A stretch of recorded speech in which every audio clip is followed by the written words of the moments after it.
Hey, what up, uMu? And welcome to another episode of our Savvy Investor series, where we talk money moves. Joining me as usual from the admin team, we got Jay Will. Say what up, Jay Will. Yo, what up, y'all? What up, Jay Will? We also got Key joining us. Say what up, Key. Hey, everybody. What's up? All right. Hey, before we bring in our special guest for this evening, I'd like to take this opportunity to kind of go over our quick disclaimer as far as our financial advice. So we're not providing any kind of financial advice services. We are not guiding you towards any particular path. We are just sharing the stories of the members that we bring on to the panel. So with that, I'm going to turn it over to Jay Will so he can introduce our guest for this evening. I feel like this is also an opportunity because these comments is already floating in. So can I go a little bit off? And man, Key, I first want to flip it to you, man. Talk about StreamYard and see how we get some of these people off the Facebook users. Yes. So welcome, everyone. So as Jay Will said, we are using a platform called StreamYard. So with StreamYard, it allows us to have an interaction type of vibe with you all and also streaming multiple platforms at once. So we are streaming live from YouTube, our YouTube channel, and from our Facebook group. If you're on our Facebook group, you must enable StreamYard because if you do not, when we try to interact with you, all we see is Facebook user versus seeing Chief Pollard. Shout out to her. So yes, please enable StreamYard.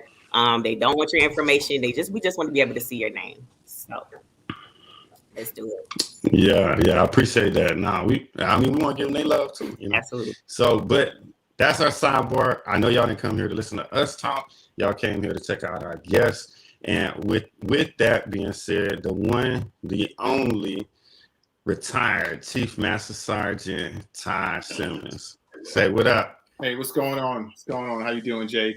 I see you slipped that chief in there, but it's all good. Well, I put retired in front, so we didn't discuss that part. All right. So how you guys doing? What's going on, Key? Jack, good to see you. Hey, Jack, I'm a little underdressed, man. You should have told me about the bow ties. Did you see our little avatars? Like, I got to keep it going. Our little avatars. And before we get a little too far ahead, like, tell me Jay Will's avatar don't look just like him though. It does. So let's not do that. Let's not. Why we gotta go there? I thought they didn't come to listen to us again. Right. I just want to. I didn't know if you listened to my introduction.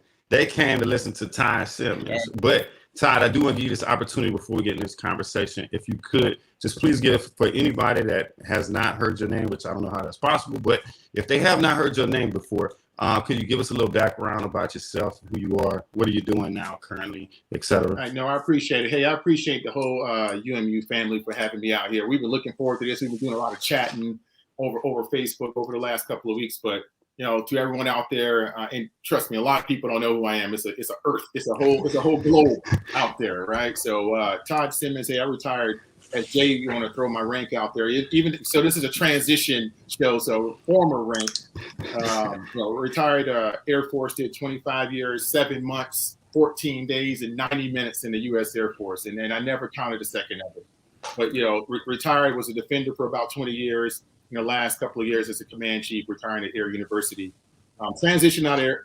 Actually, man, coming up in about 5 days, man, is my 2-year anniversary of my retirement, and it goes by super fast. And I live up here in the DMV area now, up in the Maryland side. So kind of took a risk. I know we're gonna be talking about entrepreneurship today and some things, and just took that risk and dove off the deep end of the pool with no water and started my own. What started as a leadership consultant business that, Courageous Leadership Alliance, that turned into some other things, and been doing that for about 16 months now, loving life, still get to connect with airmen, folks around industry, still get to be who I am, right? So, and that's what I do now, man, and just live life with a purpose and a passion every day. I wake up and breathe good air, man. So I'm happy to be here. And as Jay said, I will tell you, I am not a financial advisor. I'm just like anyone who have come in the military and, from a background originally from a small town, Hardyville, South Carolina, financial literacy was not a thing I learned until probably 10 years in the military, and, bumped my head around in those areas and got around some good folks. But I'm not a financial advisor. All I can do is tell you what my journey is, tell you what that journey was, what it is, and what I hope it to be. So that's the only things we can talk about. And anything you find from that, can lead you on your own journey. So, So absolutely. So I'm looking forward to this. I tell you, I'm so excited about this because this is the conversations that matter to me, right? You know, I always used to have folks come in my office and say, "Can you look at my records to how you get promoted?" I'm like, yeah, but let's have a real conversation first, right? Who are you? So I'm glad you guys are putting this type of conversations on the platform and talk about how to actually take care of ourselves for generations, not just for the next paycheck. So awesome. Awesome, Chief. So I'd like to take this opportunity to kind of ask you, it's hard for me not to say do the Chief thing, but Ty, to go back and tell the viewers what life was like for you and what kind of led you into the financial or planning for your financial future. Life was like when I first joined, or what were we talking about? Take us way back. Man, we don't have enough time to take you way back. I have to tell you to take you way back. You got to buy the book on that one. You know, that takes you way back, right? That takes you to 6 years old. But I will tell you, man. You know, I grew up, typical kid in the South, small town. Mom worked 3-4 jobs, and I'm gonna tell you, work ethic is the most valuable asset you can have in life. Is a work ethic. And I learned that way early, right? So anything else is just a bonus as you grow in life. But if you don't have that foundation willing to, even though I own my own business now, I always say I wake up every morning willing to take the trash out, wash the windows, and do whatever I got to do. You got to have that foundational work ethic. So for me, grew up, mom working a couple of jobs. My mom owned the beauty salon. She owned the daycare. When we talk about entrepreneurship, my mom is the person who has that foundation with me. She would go open a business that would fail sometimes in a year, but she never, ever was afraid. You're talking about a lady who, because of some health issues when she was young, never graduated high school. And she would go out there and go, I want my beautician license, but I'm open up. So I saw that growing up, and I never knew what kind of foundation it had in me. And I joined the military again for reasons that a lot of people join, right? That's why I don't believe in plan Bs. I just don't, because I never had a plan B. I never had a plan A. So, when for me at 18 years old, if it wasn't the Air Force, I couldn't tell you what the other option was going to be. So I always went full bore into anything I did, and I don't waste my energy on plan Bs or whatever else. If this is it, let's go do it. So I joined the Air Force and bumped around the Air Force like anybody else. And so you talk about financial literacy or financial, when did I, start thinking about, I think your question was, getting into having, financial literacy or building some generational. It was an accident. So, I had my first base, had a really bad experience at my first base, got an opportunity to go to Lakenheath, England, and still, didn't save $1. I was that typical airman. If they didn't have Midnight Child, man, I would have died. I'm telling you, man, even they gave me BAS as an A1C in the dorms, and I just spent the money on what a 19-year-old in England is going to spend money on as 19-year-old, right? And it wasn't until I got to Allison Air Force Base, Alaska, and I was a senior airman, man, and I was in my training building, and I overheard some NCOs talking about, one tech sergeant talking about, Mama's going to be happy tonight because we're getting this, I forgot what he called it, but essentially a check. It was a dividend from his investments, right? And I'm sitting there on doing my, annual training. I'm sitting there listening to him, and I went and asked questions, which is the number one thing that people need to not be afraid to do. Don't be afraid to go in the rooms where no one looks like you. Don't be able to go in the rooms where people are speaking on conversations that you don't understand. Don't be afraid to go in the rooms where that you probably are the least knowledgeable person on this particular subject, because you still might have something to add on the things that you're knowledgeable about, right? So I went in the room and I asked, like, hey, how are you getting money? Like, what's like, what are we talking about here? Like, I heard money. Like, what are we doing?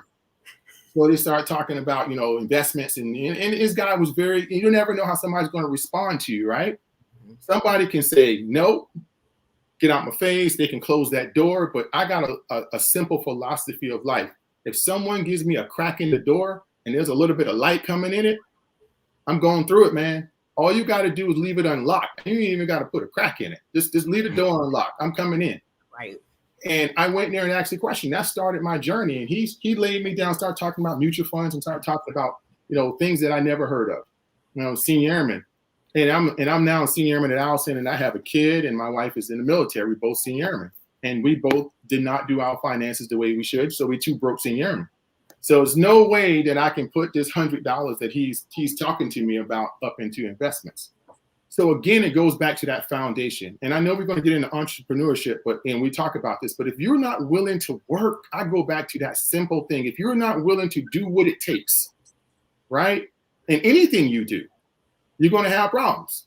So for me, I couldn't afford $100 at the time. So what did I do? So as a senior airman is when I got my second job in the Air Force. A senior airman. Mm-hmm. And my last second job in the Air Force was a chief master sergeant. I worked second jobs from senior airman to chief. Wow. And the military took care of my family well. But, you know, if you want that thing that you think you want to achieve, you got to do the work. So I went and got a job at the skate park. Ain't never been on a skateboard in my life. And I got a job at the skate park, sitting outside, watching kids, making whatever dollars an hour. I went from the skate park. I went to the club, be the duty manager at the NCO club. And I had friends laugh at me. They would see me come in and they're like, "Hey, dude, you checking ID cards at the NCO club?" Yep. And I didn't have to explain why I'm doing it, because of course the whispers is that Simmons got money management problems. Simmons ain't money. No, but they don't understand that, you know, Simmons taking care of his family with senior airman check, skate park check, and duty manager check is investing. Yes. Because I need to do what I got to do. I got to do what I got to do because somebody told me I don't have to work when I retire. That's what he told me, which is a lie. I'm retired. I'm working. Oh, that's not true. Okay. Because you want to though, Chief. All right. Well, Chief. So listen. You might get Chief here and there, Chief. Okay. I'm sorry, Mr. Simmons. No. Chief. So long story short, I started out of a spark, man. Somebody told me some things that interested me, which was you can have more later if you do this now. Hey, you don't have to work later if you do this now. Hey, do you want to get some extra stuff for your family here in about a year or two that you can have, you know, passive income? The first time I actually ever heard of that word, you know, that you can have these things come in that you'll, and the last part was like, hey, man, do you want your money to work for you? Yes. Yeah. Yes. Now, how does this $100 work? So I'll definitely say this generation, we're so like minded of like that entrepreneurship. We have that, we want that multiple streams of income. If you don't have another job outside of the Air Force, I think we're looking at each other like, well, what are you doing with your time? So I think the mindset definitely has shifted, but what is the thing, what would you say to someone who they're trying to find that perfect time to, you know, invest in their financial future, but they're afraid. They're like, man, I hear all of this stuff. I hear these buzzwords, but I'm afraid to take that first step. What advice would you give them? Real talk, I'll tell them, are you afraid? Just think about this. How many 60, 70-year-olds? My mom is 77 years old. You know what my mom's going to do at 5 o'clock in the morning? What's that? You know what she's going to do at 5 o'clock in the morning? She's going to get up and go to work. I was finna say stories ain't on there, so so I tell you, and you know I love my, and I tell you, it's on me not to repeat that. It's on me. My mom worked too hard for me to repeat that. So if you're afraid of investing in yourself, or you're afraid of investing in your future, you should be afraid of being 77 years old and getting up at 5 o'clock in the morning. Because there are people who have laid down for all of us to be here. If we're talking from a military community are an equalizer, right? I don't care if your family had $1 million when you went to BMT, or your family had 1 penny. You all had education opportunity. If you have a work ethic, you can do these things, right? You can put yourself in another position. You can position yourself. So I look at my mom, I talk to her, and when I talk to her, I look at my mom's going to be 70, you know, she's in her 70s, and she's going to get up in the morning. And it's not partially because she loves getting up at 5 o'clock. It's partially because she has to. Yes. And so if you're afraid, if you're thinking about the fear of losing money at 23 years old, man, that should be your least amount of fear. You know, because I will tell you, I look at the decision I made as a senior airman. I look at that senior airman decision I made to invest in my future. And then I look, you know, when I was about to retire, just one thing, TSP. I looked at my TSP. I went, if I just blew the TSP off for the last 20 years or whatever, I think I was, 5.5, maybe 5.5, 6 years when I started investing. And I'm like, If I just blew that off, that money would have been gone. It would have been in a car. It would have been in a trip. The money just would not have been there, would not have been in my savings account. Just a little bit of discipline in the TSP have allowed me to have a lot of freedom when I'm 57 years old, because I can take that. I mean, when I'm 57 years old, just that one decision at Allison Air Force Base to walk into finance and say, take this percentage out of my check and leave it alone from senior airman to chief master sergeant and just let it go, was one of the best financial decisions I ever made. And I didn't miss the money. I didn't miss an extra Burger King meal, an extra Popeyes meal, an extra, an extra something I didn't need every week is all I went without. That's it. That's all I went without. Especially in this day and age, Chief, information is free and it's out there. We have a lot of access that maybe when you were a senior airman that you probably didn't have access to. So you're absolutely right.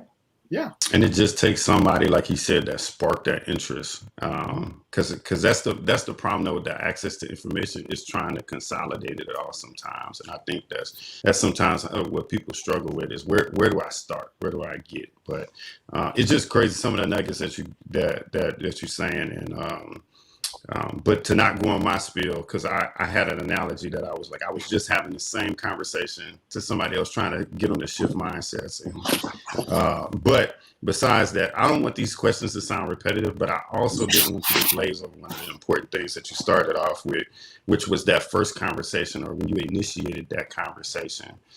So when you first had those first conversations where you opened up that door, could you tell us a little bit more about those conversations? Like, how did they go? What brought you into the investment side? And then could you bring me around a little bit more about the conversation? After that, were there any bad conversations? Were there any like, hey, I asked for information and then somebody was like, oh no, I'm not telling you that. This is close hold. Just tell us a little bit more about them experiences with those initial conversations that you was having. I will tell you, man, look, I appreciate that question. So I will tell you how I live. It isn't regardless if I was 20 or I'm 45, how I live. I don't focus on the no's, right? I honestly don't. I don't focus on the no's or the people behind the no's, right? Some people ask me like, hey man, you see all this stuff on Facebook and stuff, be like, oh, my friends and my family don't support you, or entrepreneurship and people or your friends and family are not going to support you. So what? I don't ask my friends to support me, honestly, because that's not what friendship's about. I don't need you to support me. I want you to support me. I don't need you to support me. I want the people to support me who believe in, because not everybody likes, Taco Bell. So not everybody's going to support Taco Bell. That don't mean that they don't like the people who work at Taco Bell. Not everybody's going to like Todd Simmons and what Todd Simmons has to offer in and out of uniform. So I don't expect you to support me because you know me, or we're friends. We are friends on another level. I might be friends with you because we like cigars and scotch. You might not care nothing about leadership development, nothing about coaching, nothing about what I do for a living. So I shouldn't fault you for not wanting to support something that you don't like. Ouch. In my backyard. In my backyard. No, you're supporting me when we at the cigar bar. Appreciate you. You're supporting me when we go play golf. Appreciate you. You're supporting the fellowship that makes me feel like I have, a friend. Appreciate it. Right. You're not supporting this because you don't eat this. And I don't expect you to support this because you don't eat this. I'm selling cheeseburgers and you a vegetarian. So it's okay. So let's just put it out there. So I want to start with that, because we have unfair expectations on people for no reason. So I tell people all the time, don't expect me to support you because you think we cool. I'm just gonna be real. I used to be the chief that come around and everybody used to have their hat out all the time, like, chief, we need $10. I'm like, first of all, you about to $10 me out of a check. I mean, you're the 17th person that had $10 this week. I mean, I still got kids. So let's start talking about what this $10 is for. Like, let's have a conversation. Maybe just because I'm the chief don't mean I want to support that. Right. I mean, that's just real talk. So back to what Jimmy Will was saying, some of those conversations were were disappointed. I'm not going to say your feelings don't get hurt. Yeah, I went, I was thirsty, right? As a young airman, like, hey, I want to know this, I want to know that. Some people look at you side-eyed. As a 45-year-old man, I go ask questions. I email people who I may never get an email back from. And these are people I mean, it's not always strangers. So I learned real early, way before the military, to not have disappointment in people. That's just how I was brought up. I learned a long time ago that people are people, and you're always going to run into the right one. You just got to keep running. So, but you keep slowing down, trying to figure out the wrong people and try to figure out why they not running with you, then you're going to miss out on the right person. All you got to do is tell me is we ain't running together, and then I'm good, man. Let's just keep it going. I see you, you good. So that, I just, I don't waste my time with that. So, but I will tell you what that does is that opens you up to being a person who really sees the world for what it is, right? So if I'm only going, so I did. I'm from a small town. I went to a high school that 99.9% of the people in my high school look exactly like me. So I grew up in an environment where I went to the safety, right? I went to what I considered safe. And I honestly was limiting myself because I was limiting conversations that I should be having with a global economy. I just be real. It's a global economy. So we all have green money. All our money is green. So I want to talk to everyone to see what everyone is doing in this global economy, not just the people that are in the economy where I came from. So I didn't really limit the conversations because if someone tells me, yes, they want to help me out, or somebody wants to give me information, I go with you. If you don't, then let's keep it moving. So, but what is the disappointments? Absolutely. Did I find people that I thought that would never help me be the first person to help me? Absolutely. And did I go to people who I expected to be like this kid with a Snicker in their hand, like, oh, I know we about to ride because I know we about to go, and then you get the door shut in your face? Absolutely. But you cannot waste the energy, man, or the time or anything on the fact that somebody told you no. Actually, no's make me stronger.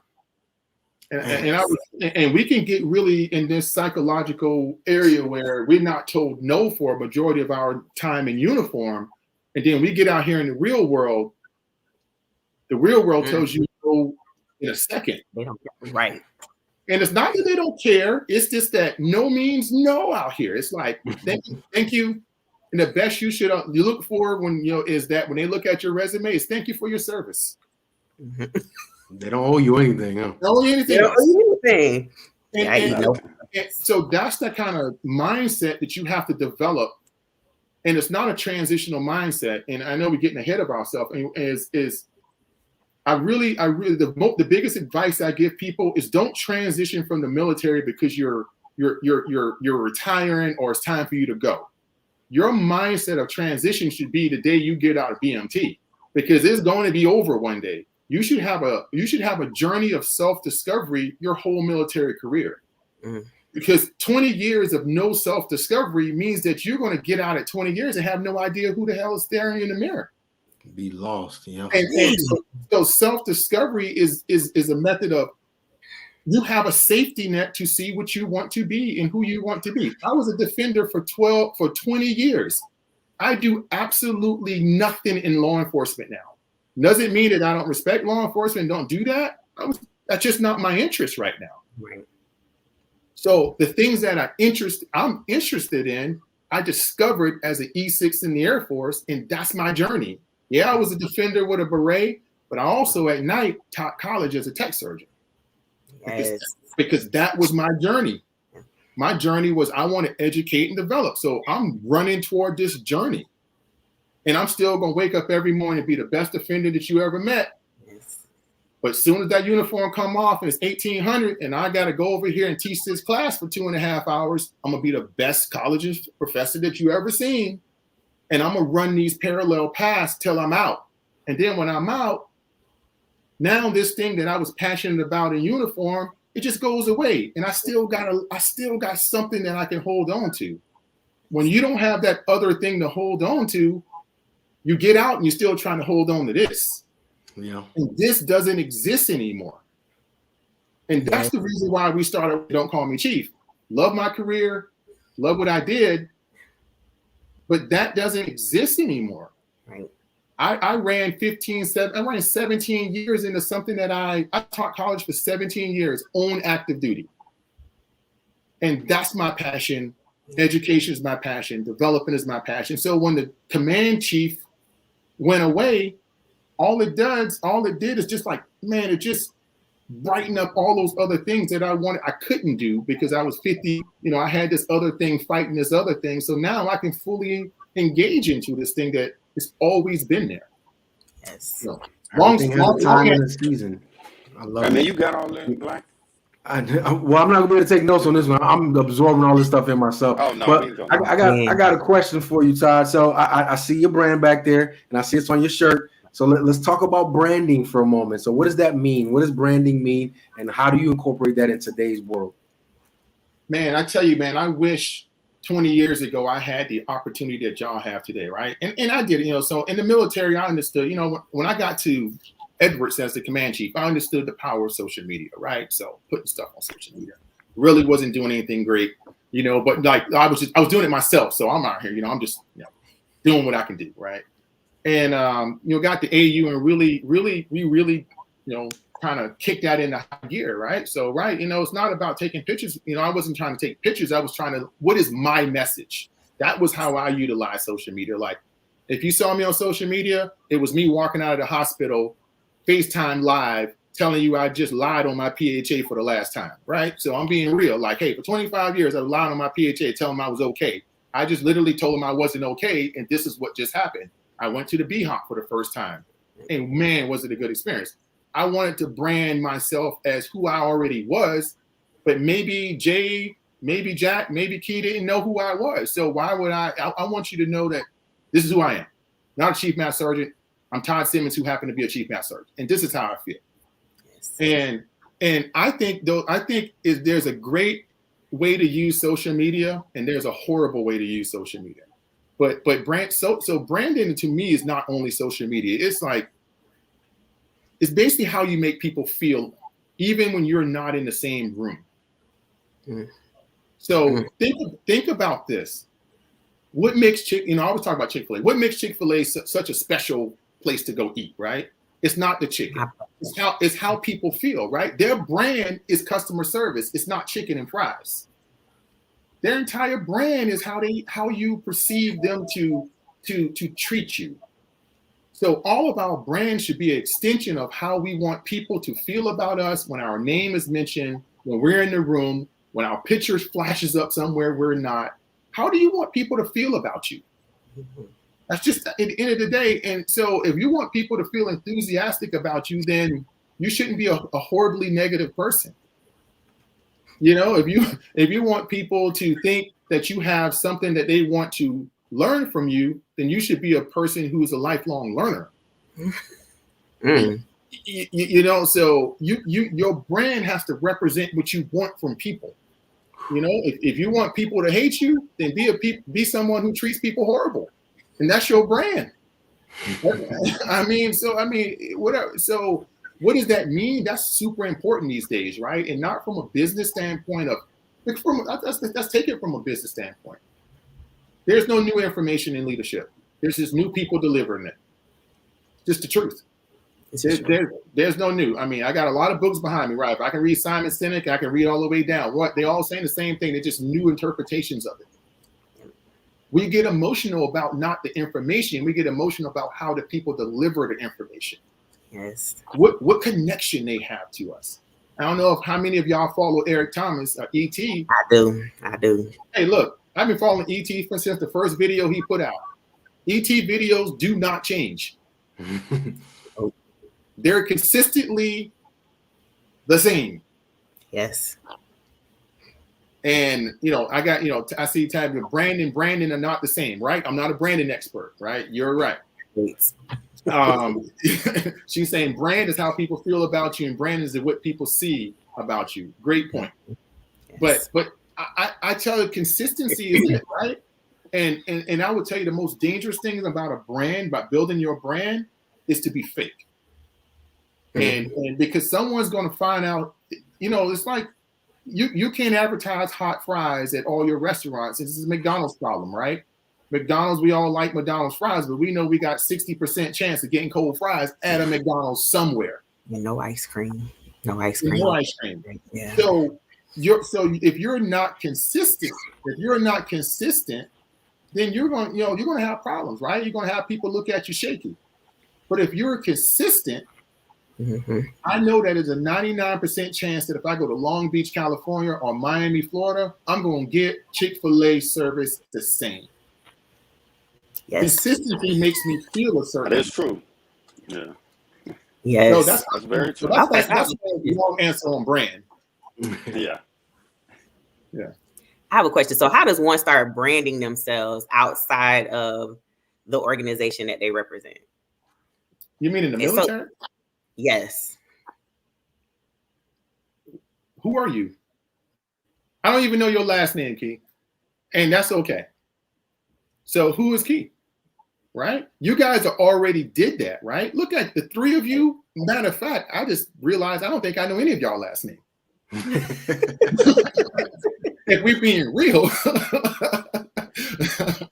We try to keep the spam down on the. I didn't get that memo, so my real name is out there. I didn't get that memo. No, I've seen y'all in emails and I've seen y'all, but I don't think I paid attention to your last name, and which is a good thing for somebody who's been in the military, right? Because we want to go straight to what's the last name, so I can go directly to associating your rank with your last name. I don't even know your last names. And you're talking about how we can brand. You already did it. You've been doing this for 3 years. It's a recognized brand. You have a sweatshirt on, Jay. I mean, you're a recognized brand already. People are coming to this platform. People are responding. You guys got a great following. Yes, it's predominantly a military following, but you have branded yourself beyond the military.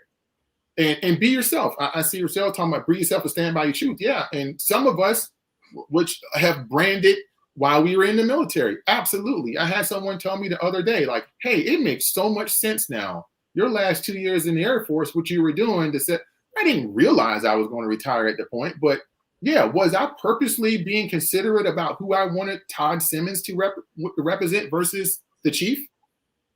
Absolutely. I'm not even going to sit here and lie to you. Did I do things that really probably kind of looked like I probably wasn't in uniform when I was doing it? Like, man, he's talking not really Air Force-y right now. He'd be, yes. And it wasn't about, but that's always who I was in the military. Now I just want to cement that as this is it. This is you get nothing else. This is it. But you're already doing it. And you guys got so much access to social media now. Who says, and this is another thing. So how many of you got a LinkedIn account? I do. Do you have a military picture on your LinkedIn account, or do you have civilian picture on your LinkedIn? So I'm glad you brought that up. It seems like the OGs all have their personal pictures up, but all of us young ones still have our military one up there. There's no wrong answer. There's no wrong answer. First and foremost, there's no wrong answer. Right. But I always ask that question is, do you have your military picture up? Do you have a civilian picture up? So what are you trying to achieve? What are you trying to achieve by having a LinkedIn? Who are you trying to connect with by having a LinkedIn? Who are you trying to build a relationship with on LinkedIn?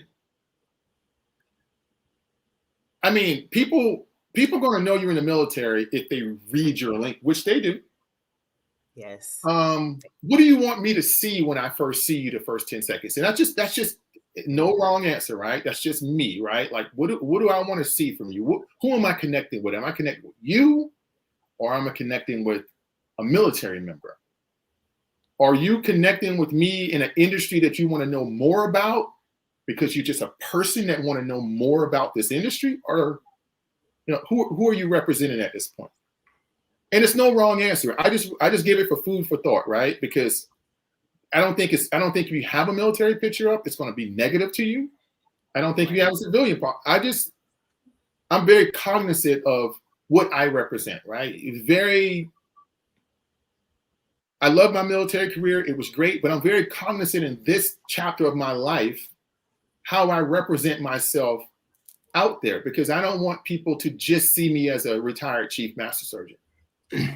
That's a great point, Chief. I think from my perspective, I think there's a time and a season for different things, right? So depending on what audience I'm trying to reach or what part of my life, that's why I based off what picture or what version of myself I present. Because like you did mention, I do have a military picture on my LinkedIn, but I want to connect to more military people because that's my lane right now. Mm-hmm. But if you look at my business card obviously couldn't have a military picture, but I represent something else there. And on military, my name is Blackjack. That's not my real name, but my screen name, because I want to maintain that, hey, I want you to come for our content, not because of me, but because of what the content we provide. So I want to keep that distinguishable boundary between my military and my personal. So great point, Chief.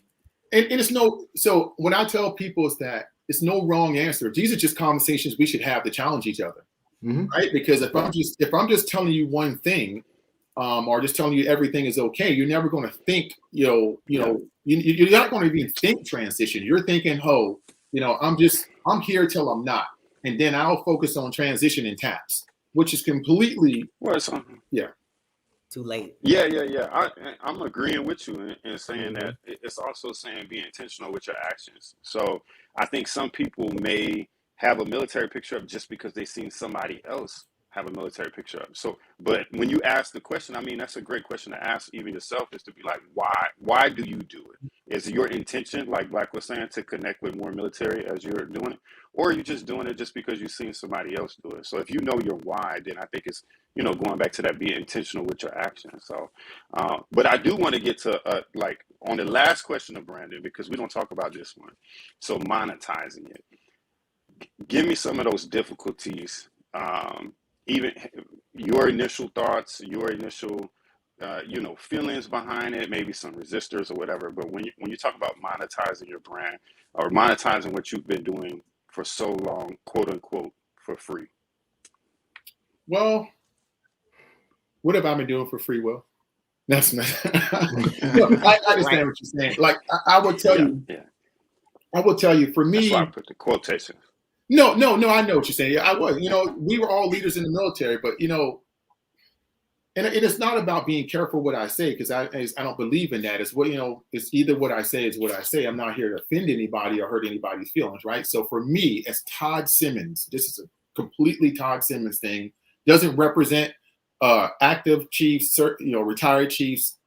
I had to be careful not to, I'm in a space where I do work with the military and I work with civilians. I work with a lot of people, right?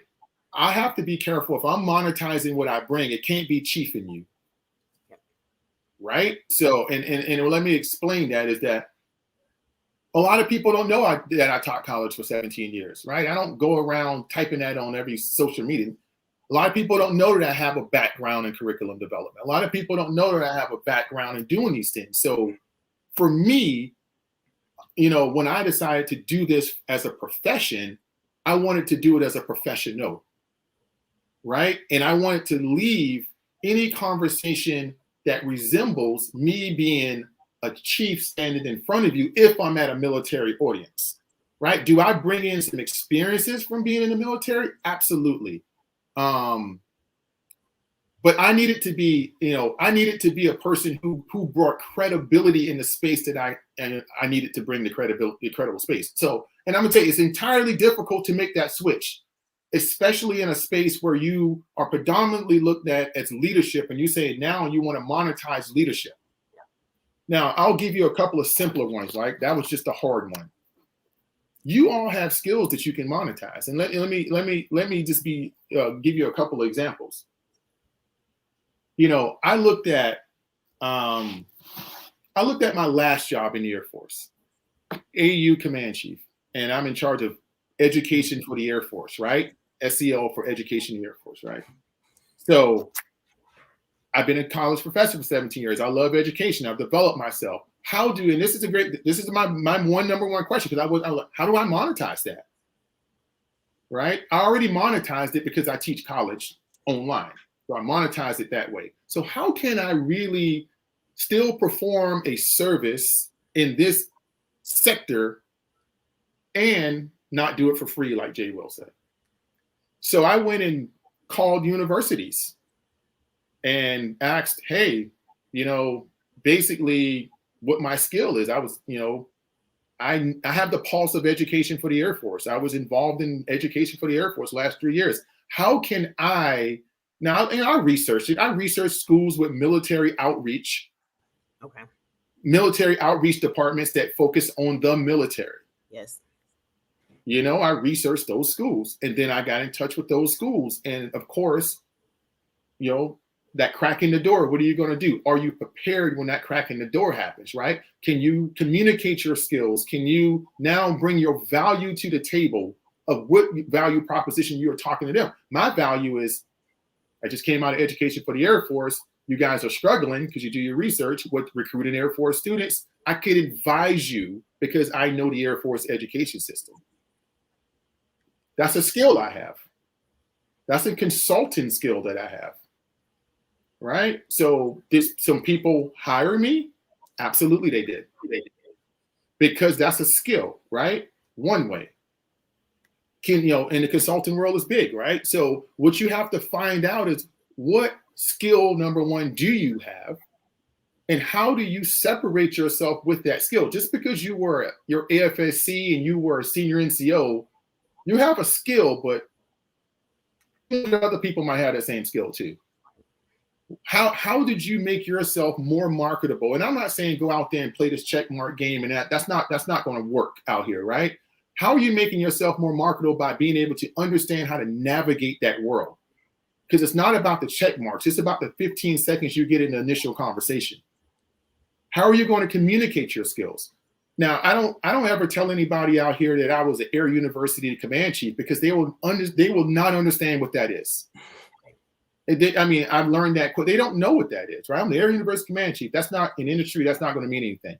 But when I communicate that I was the senior enlisted, what I was in charge, a senior enlisted leader in charge of education for 600,000 people, the largest community college in the world. When you start understanding how you can communicate your worth, because something that we have to be careful about, and I know this is a question coming up, so I'll go ahead and address it now because it kind of ties in.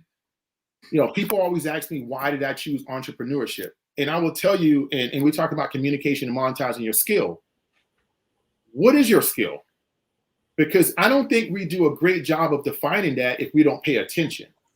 Let me tell you an exercise that I did that really, really is why I'm an entrepreneur.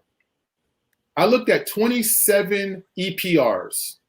27 EPRs. That's almost every EPR I've had on active duty, right? I looked at them. When I retired, they gave me my product file, and I looked at every EPR. And you know the question I asked myself? Am I really that good?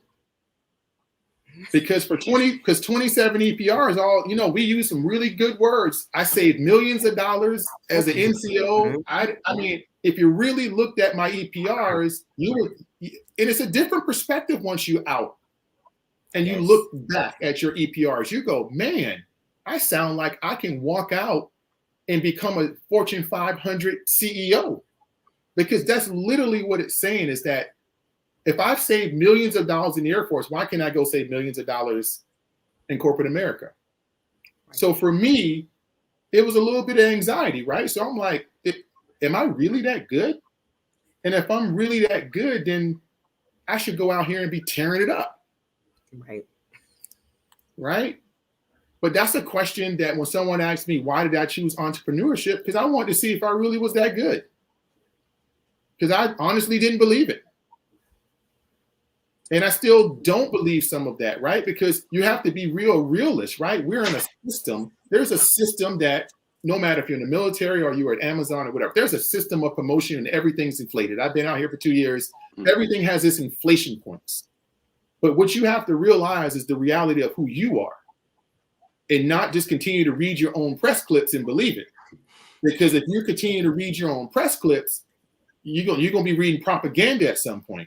And then you're going to get out the military and go, well, they told me. Well, you know what? At some point, you should have started telling yourself, like, do I have the skills or don't I have the skills? And where are the gaps do I need to fill? Because the minute you stop telling yourself that, and the minute you stop becoming a lifelong learner, the minute you stop thinking that you don't have anything else to learn, is the minute that you should be deathly afraid. I have a follow-up question for you. So when you're branding or you taking a different venture, were you in different groups until you kind of figured out what it was that you like to do, or could you do it in different groups? And so I say that because I'm an admin on several groups, but I have my own personal page. And so I believe with the whole professional development, it's all chicken. It's just different flavors in different groups. And so I'm pulling on different parts of my creativeness in these different groups. I'm just in a focal point for uMu because of the way our page is. But I've had mixed reviews on I should be in one group. She don't believe us. Or no, it's not that. And so maybe it's the creative side of me. Creators get bored easy. So for me, it's I want to do, and I don't know what I want to do. You know what I mean? So I've been just trying different things, and I'm like, okay, I guess I'm good at this. So what is your take on that? Did you ever experience that too? Yeah, absolutely. I'm still experiencing it, right? And you're talking about just being just like, exploring, spreading your wings, being with different people, man, that's a good thing, right? You never know. Like I said, you don't know the conversations in rooms if you don't go in them. Right. And it's not a disloyal thing. uMu may be your home, right? But you can learn so many things because you're not probably at a point, because I know I'm not at a point now where I believe like, oh, this is absolutely who I am and what I want and how I go forward. That's why it's a lifelong of learning, right? So I think the important question is to recognize when you shouldn't be in that room anymore. It's not about going to multiple rooms and being in multiple conversations and being in multiple environments. You have to understand when that's no longer for you. Right. When it's against the things that you, if it's against your, and so, and a lot of us struggle with that, right? Because we don't quit in the military. There's no such thing as, I'm going to work tomorrow and this just ain't for me.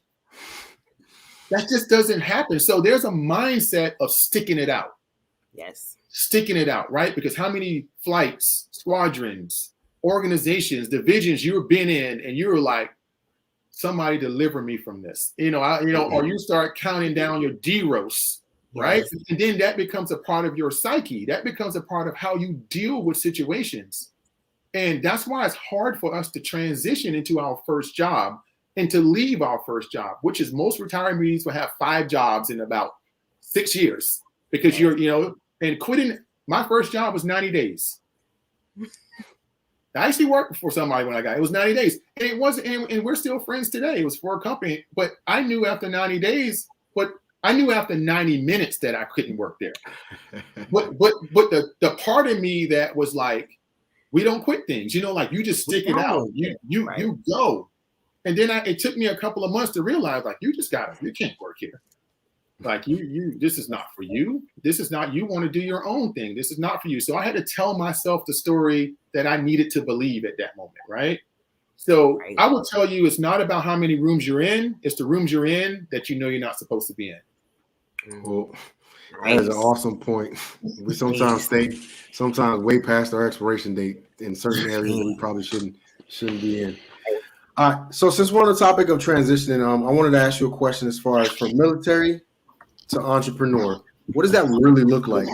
Is it for everyone? What are some steps that you can probably point out to folks what did your transition look like? Is it for everyone? Absolutely not. I mean, I would tell people, most people, most people. So let me just back up a little bit because, I get, and this is again, entrepreneurship is more than an LLC and a logo. Let me just start with that. Yes. Before, the best advice I can give anybody right now, before you ever get you a shiny new logo and before you ever go spend your $500 on an LLC, you have to understand first and foremost, do you have the courage? Are you prepared? And are you willing to take the risks? Listen. None of that should no logo or no LLC should ever come before that long conversation with yourself. One more time. What was that? What was those three? You say gotta, it one more time. You gotta have the courage, the preparedness, and the risk tolerance.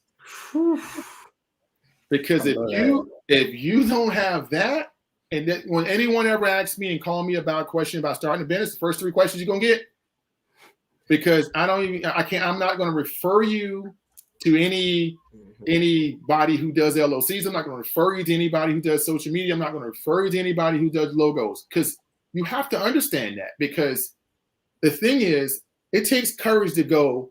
For most of us retiring, and I'm dare to say all of us, I have faith in people, right? I know all of y'all in the military. When we retire, there's not a hard road to go replace if you retire 20 years or more, it's not a hard road to replace that 50% of income that you're about to lose. It's not a hard road, right?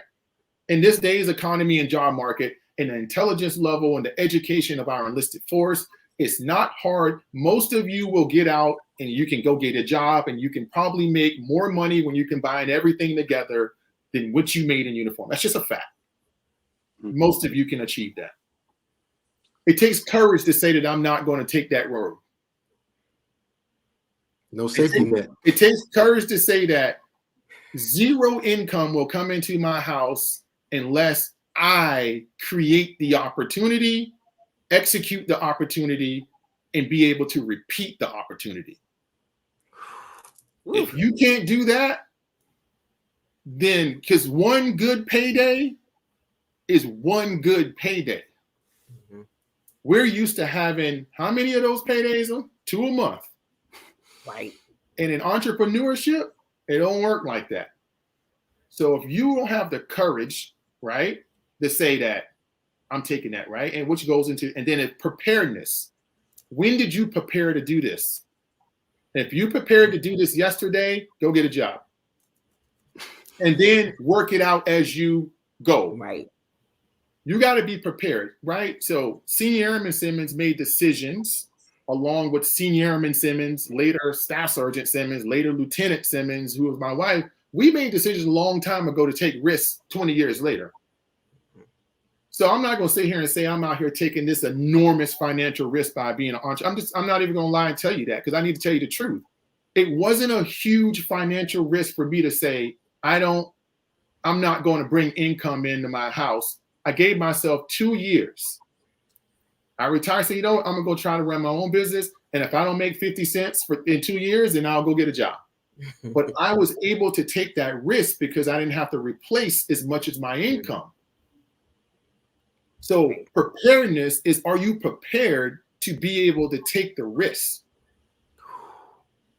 And if you're going to take the risk, are you prepared for failure? I am. I was. If my business failed, it's a huge public failure. It's not a private failure, because my business is very public.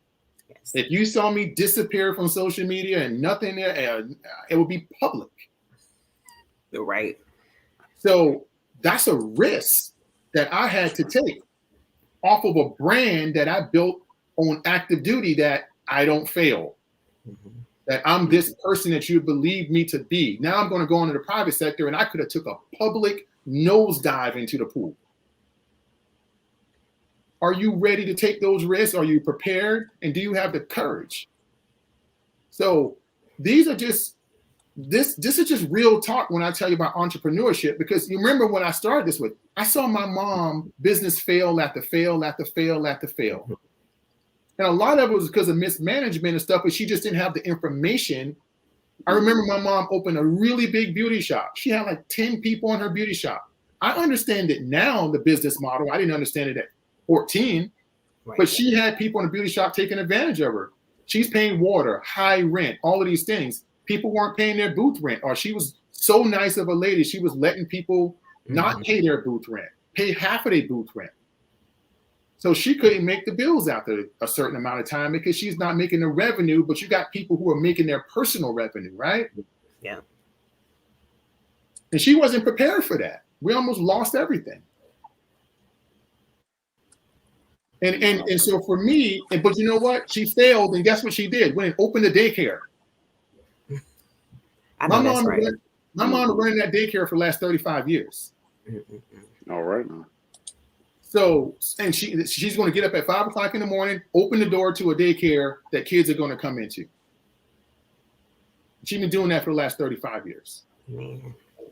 And what I'm saying is you have to be willing to fail, succeed, and probably fail, and then succeed again. But you got to be built that. So to answer your question, I think entrepreneurship is for everybody. Mm-hmm. If you understand what entrepreneurship is. Right. And every day, I tell you, the best thing I like about entrepreneurship is back to my EPR question. I wanted to see if I was that good. And then I figured out really quick, this is a different type of good. Right. I can't compare those two. Being good in this life means 5 o'clock in the morning when my wife gets up to go to work at Walter Reed, guess where I'm at? I'm in this office right here. I'm emailing people. I'm working on content. I'm working on PowerPoint presentation. You know, like 2 nights a week when my wife goes to bed at 9:30, you know where I'm at? In this office, working on content, emailing people, you know, and at 2 o'clock in the morning that night, you know where I'm at? In this office, working on content. Because I don't have a building full of employees. I started this business with a laptop and an LLC. Mm-hmm. And eventually now I got 3 people who do other things. And then I got people who are subcontractors. So we grew from 1 person to 17 people. That didn't happen overnight, right? So why do I'm willing to fail? I lost money the first quarter of this year. Why am I willing to fail? Because now in the last quarter, I saw myself pay 9 people last month and put money in the 9 people's pocket who are doing work that they feel purpose and passionate about, that now they have the courage to maybe take the leap. Right. Now they're prepared more. Now they want to take more risks because they have seen that, oh my goodness, I can get paid for this. Nuggets. So so it's Just keep coming. So, Yes. No, I'm just saying, no, you're right. It's for all of us. You're absolutely right. So before we move on past this subject, so I mentioned something earlier to Todd, where I said that the information, we're in the age of information, right? Information is out there, but that's a double-edged sword because a lot of people look at entrepreneurship, they're trying to compare their day 1 to somebody's day 365. See 5-6 years in the game, and you're trying to get there right away. More importantly, they'll compare. Let it just discourage you. Mm-hmm. Well, they'll compare the fact that you're doing something or you're good at something, so that means that they'll be good at that particular thing as well. So, yes. And that's it. Oh man, I'm just thinking mindsets. It just everything you're saying is like resonating with several different conversations that we've been having, and it's crazy to think sometimes that we're scared to fail at something that could do us well. Whereas we're not scared to just, like as you mentioned earlier, just to blow money. You know, I'd sign my name. I could bet that people watching or may listen to this or whatever have a $40,000-$50,000 car, and didn't think twice when they sign on the line, and that car will never gain them $1 at all. And from day one, it has no potential for most people. We can talk business and write-offs and stuff later, but they for the general person but if you tell somebody like, hey, this startup is going to cost you $10,000, then it's like, I don't know, I'm not sure about that one, but it has the potential to make things better for you, your future, whatever. And then going back to this whole conversation talking about investing and why not? It has the potential to do you well. You can't lose more than what you put in. Right. So what are you afraid of? Well, it's a lot of fear, man. I mean, fear is the biggest thing that fear is huge. I mean, fear is present in everything that we're talking about, right? Transitioning from the military, fear, right? That's what the anxiety and all of us experience transition from the military. Taking a risk in entrepreneurship, fear. Somebody come to you today and say, hey, $100 a month, you can invest in this 250-year mutual fund that ain't a Ponzi scheme. It's look, you can tell it's one of these reputable companies. I don't really got $100 right now. I mean, but then you're gonna go get some Jordans. You know what I'm saying? But we fear of fear, and fear leads to so much missed opportunity, right? You know, when I walked out of Amazon a few weeks ago. I've done a lot of research on Amazon, and I'm like, this is a $1.4 trillion company. Amazon hired 679,000 people in the last 2 years. Yes. That's more people that's in the Air Force. They hired that many people. So just think about that for a minute. Jeff Bezos, if I actually have a picture of Jeff Bezos that I keep of him in 1980 something, and you've seen the picture in his office, getting ready to mail books out from his trunk. Yes. I mean, this is a dude who mailed books on a book subscription in 1984 that owns the largest company in the world, has ever seen. $1.4 trillion company. I don't think we can even put our head around the massive amount of money that is just for one business. And if he would have gave up, when he flew to space. So I tell you, I'm willing to take risks. And another thing is, that's not talking about risk of money. We got to take risks. I will, so we can move on. I got to bring this up. We'll talk about taking risks. We got to take risks on each other. Yes. Because we can get so lost in this and talking about risk of money and I need you. We got to take a basic risk on each other. And I would tell you the last 2 years of entrepreneurship, that's what has probably motivated me and disappointed me at the same time. So it has motivated me because I've taken some risks on some people. And man, they're now living their dream, right? Because I took a risk and used the umbrella that I have, which is just an umbrella, because an umbrella don't go 1,000 feet beyond you. It only goes about a foot beyond you, but it's protection. I grew a brand and my brand now has an umbrella. So if I bring you under my umbrella, I can extend the protection to you. And that's the biggest motivator I've had this year is the people I've extended that umbrella to have now figured out that either this is for them or it's not for them. And if it's not for them, that's still giving some people some clarity under safety. But the people who wanted to go forward and saw that it was for them, they're thriving on their own. Yes. Right? And then the other part of the disappointment is when people ask you for help and you try to give them your true, honest help, and they disbelieve you. They don't believe you, right? Because you're trying to tell them the truth. Because, and I don't discourage. I tell people, this is going to be hard, but let's go. I got you. Hey, this is going to be a lot of work, but let's go. I'll stay up to write your proposal. I'll stay up to show you how to make a phone call. I'll get on a Zoom with you and listen to your presentation. And tell me if it's and let you know what you got to fix. Send me your PowerPoints. I'll send them to my PowerPoint guy and pay for it for you. Yes. Oh, that's real. I think anybody that's afraid to make those money moves, they need to check the rooms that they're in, because all fear it really is false evidence appearing real. So if you are afraid, then it's why are you afraid? And so there were certain things I was afraid to do. And this pandemic has pushed me into certain rooms where I can then ask the question where things, it wasn't real, what I was afraid of. And if I did not change the rooms I was in, I'm like, man, I would have been afraid and like stifled a little bit. And so I think those mentors make a big difference. So Chief, who are your financial mentors as we talk about mentors? So I would tell you I never really had mentors. I'll just name a couple of quick people. My first financial mentor will probably never believe that I say he's my financial mentor, but from afar, is my brother-in-law. So my brother-in-law literally, when I was 10 years old, so I'm the youngest of 4 kids. When I was 10, he married my sister, right? My sister's older than me, 8 years older. And I watched this man graduate from high school, work at a gas station, then started working at a restaurant and became a restaurant manager. Never went to college a day in his life or a trade school, learned how to, wire stereos as a hobby, worked at a stereo company for years and the company went out of business. and he has a family. He has 2 kids. And he said, he could have got another job. He said he got another guy from the company. They knew all the distributors. They knew how to do the work. They said, let's start our own business. A guy who didn't graduate high school, worked his way up, started his own business, owns a multi-million-dollar business. Nice. Again, hard work.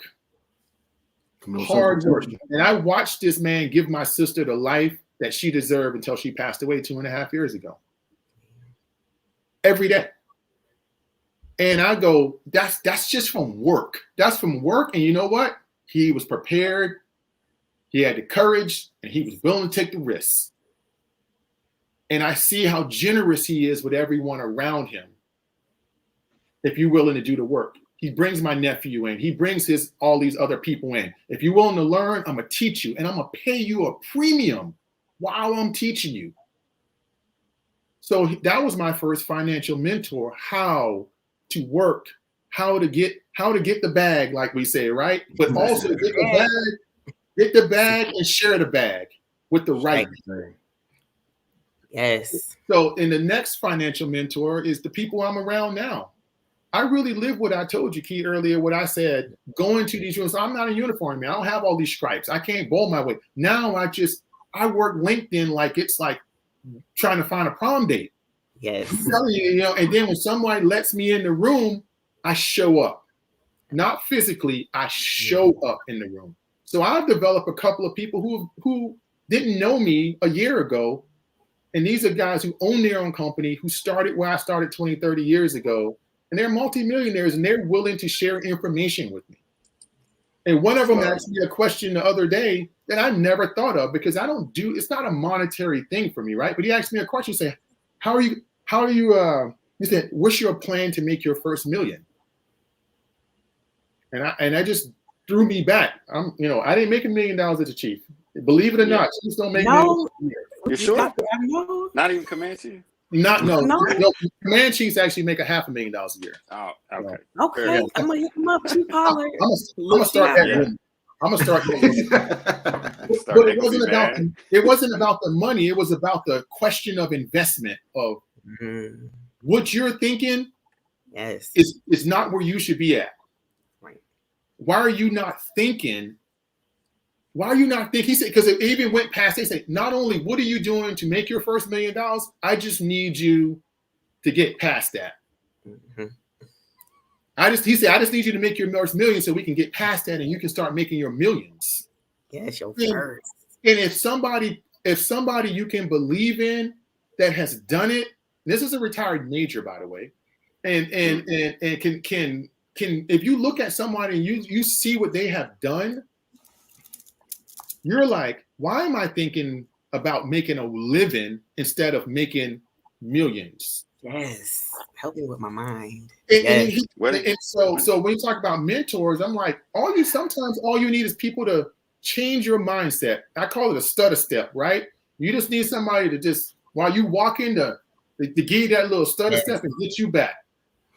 And just that simple question really made me go home and like write all over. I got whiteboards all behind me in my office. I mean, I started like mapping plans out, like where do I want to be in the next 90 days? Where do I'm like, in the next 2 years, I want to be here. And why? And then you start asking yourself the question, why can't I be there? Yes. Right. It's the limiting beliefs that we tell ourselves, right? It's like, oh yeah.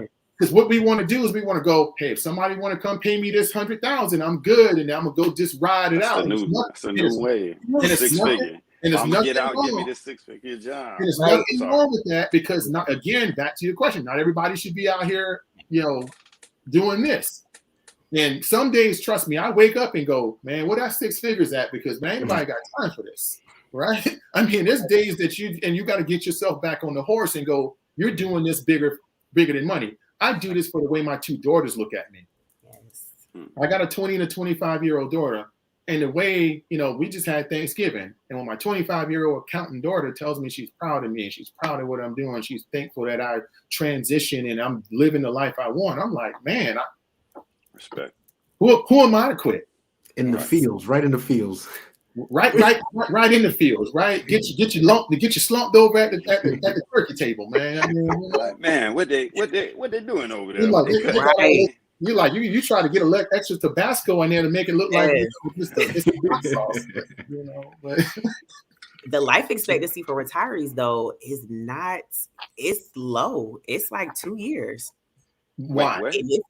Why? The life expectancy for retirees, what's crazy. So I've seen a lot of stuff with Wounded Warrior in certain conversations, and it's a lot of what I've noticed is it seems like if this is like our only job, a lot of us come in straight out of high school or whatever, that's the only thing that they have purpose for. And they don't plan, they don't think about life after until TAPS, until that last assignment. So you go with this, boom, go, so you drastically stop.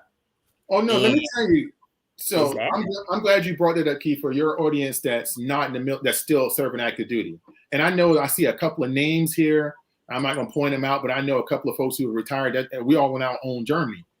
But that is the truth that I got physically ill after I retired. Wow. Like physically ill Yes. physically ill. You gotta understand the ops tempo that we run at, right? The what we are willing to compartmentalize, physically and mentally. And I tell you, and it didn't help that I retired December of 19 and COVID happened 45 days after I retired. So the whole country went into it. So I sat in the house for 4 months. And I'm gonna be honest with you, I don't know what it would have been like if I wasn't in COVID, but that really elevated a lot of things for me, right? It was bad. I'm just gonna be honest with you. I lost weight, I got sick.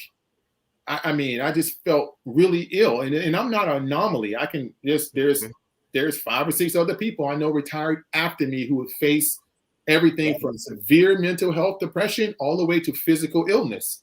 And I'm not a doctor, I'm not a researcher, I'm not going to put anything on it, but it's something there, right? There's something there. And what I will tell you is no one should dead stop like that, right? You shouldn't just go 1,000 miles an hour. If you went and ran as fast as you could outside right now and force your body to dead stop, you're going to be in trouble. You know, you might pull something, got a hammy or something. You're just not supposed to do that. You running 1,000 miles an hour like we do in the military, burying all of these things because you got so many moving parts going on, or deployment, got to come home from this, got to do this, it's EPR season. And you're constantly raising your level of stress that you are tolerating. That all just stops. There's no phone ringing. There's no emails. There's no taskers. And you just got to be aware of your own body. And you got to be aware. That's why I think I'll talk about self-care, but it's so important. I thought I took care of myself on active duty. I really tried. But I went through some health issues. Not only after I retired, the beginning of this year, my health issues took a worse turn. And I found myself in the hospital. And I've never been sick a day in my life in 25 years. They talk about that heavy. Everything that you said, it's the fun of like, oh, you going to work? What's that? Oh, you got to wear your blues? What's that? And they had that tempo, and they were like, they talked through the process of it, where it was like the physical illness, that depression, not feeling important, the not having any purpose, or not planning for life after, because you felt like you had to be with the mission, and it was crazy. So the mindset of promoting like, have an identity outside of this uniform, because you're gonna have to hang it up and just try something. That self-care and tapping in. So I definitely it's real. It's definitely real. It's definitely before because I'm kind of interjecting on Black here, because he's gonna hit me with we got rapid fire and we got wrap up and stuff. But since I talk first before you get to say something, I have one more for you. Is because this kind of circles it all back around. Could you give me one nugget, if you could limit or give me one nugget, something you wish you knew earlier? So I know you started early and you started your journey early, but what's that one thing that you're like, hey, I wish I'd have known this earlier before I turn it over to Black and he hit you with some more?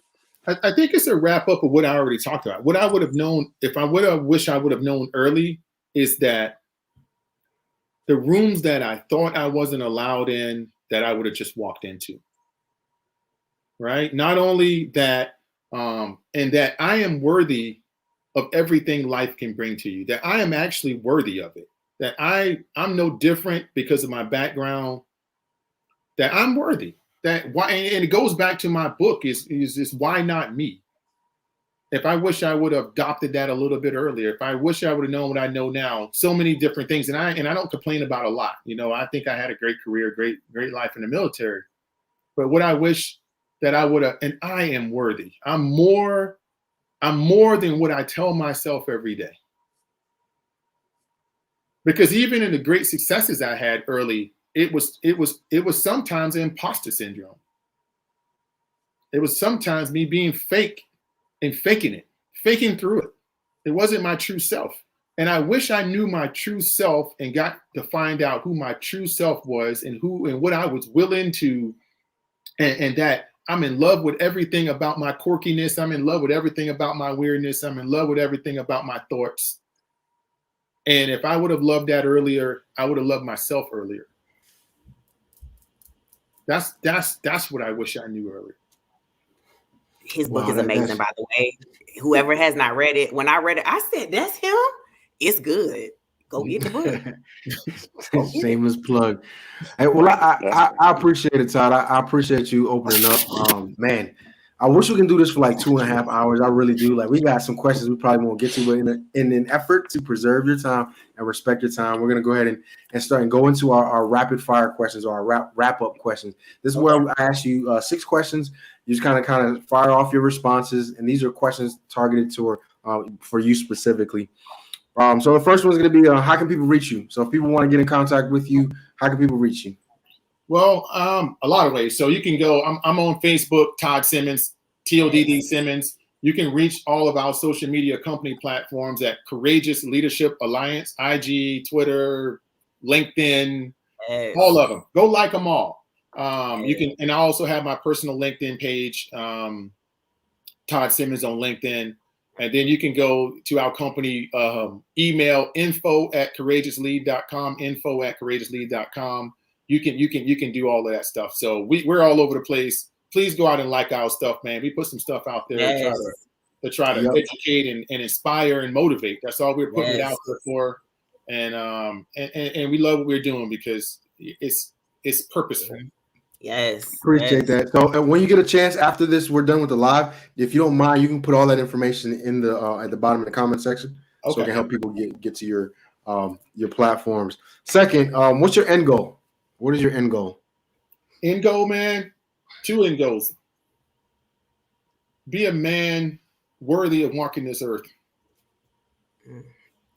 Be a man worthy of walking this earth. Somebody and to live that life of purpose and passion. That's it, man. I just want to get up every day and actually be able to execute what I'm very purposeful and passionate about. That's it. Awesome. All right, next question. Cash or credit? Cash versus credit, or why? And why? Because I own it immediately. Facts. All right. You just be dropping these nuggets. You better. I'm telling you, I'm going to go back and rewatch this again. I need this, because even though I'm here, I feel like I need to watch it to get more. Right, say it again. I wasn't ready. Say it one more time. Oh, hey, cash, because I own it the minute that you get my 20s out your hand. Them blue faces. Say, give me them greenbacks. All right. Give us 3 book recommendations. So I thought about, I saw this earlier, and I was like, so we talking. So I tell you, I look back on my bookshelf here, and I looked at some early books when I was a staff tech sergeant, like literally when I was, so Rich Dad, Poor Dad, I would recommend. I would recommend Susie Orman. My wife and I used to watch the Susie Orman show like every night. So it's a book, Susie Orman, called Young, Broke, and Fabulous. I would recommend that. Really easy read, and talks about really fundamental financial kind of planning and stuff. And then I would recommend David Goggins, You Can't Hurt Me. Is it Can't Hurt Me? David Goggins, Can't Hurt Me. And Okay. Get the audio. So why I wrapped up with a non-financial book, 2 financial books I think that was game changers for me at 22, 23 years old, and a book that was game changer that really inspired me to really write mind. It was David Goggins, when he talks about being 300 pounds and becoming a Navy SEAL. And being a guy who came from his background and everything, and he become a Navy SEAL and one of the toughest men on earth. So those I think stories of resilience are good to let you know that you're not alone in this world, and anything that you have that you believe is a barrier to, you know, and this is not a personal story today, but people don't realize I didn't read my first book till I was 20 years old. I came in the Air Force on the ASVAB waiver. I became your area university command chief, and I failed the 4th grade, the 9th grade, and dropped out of high school. So when we start talking about, you know, what you can overcome, sometimes you just got to be real to people and say, look, if you work, that doesn't mean that the prize is going to be on the other end, right? But I guarantee you got a better chance of that prize being on the other end. And anything you get short of that prize is going to be better than what you got before you even considered not working. So that's the foundation of who I am. Just think about that. I didn't even read when I came in the Air Force on like a 10th grade level, and somebody let me be in charge of the whole education system. Ooh, who did that? That goes back to those 3 things you mentioned earlier, huh? Yeah, Right. Entrepreneurship, tying all that up. All right, so give us your best advice. If you had 30 seconds to give your best advice, what would you give? Never take no for an answer. Never regret a decision you make, as long as the decision was to make your life better. Never go backwards, because ain't nothing behind you.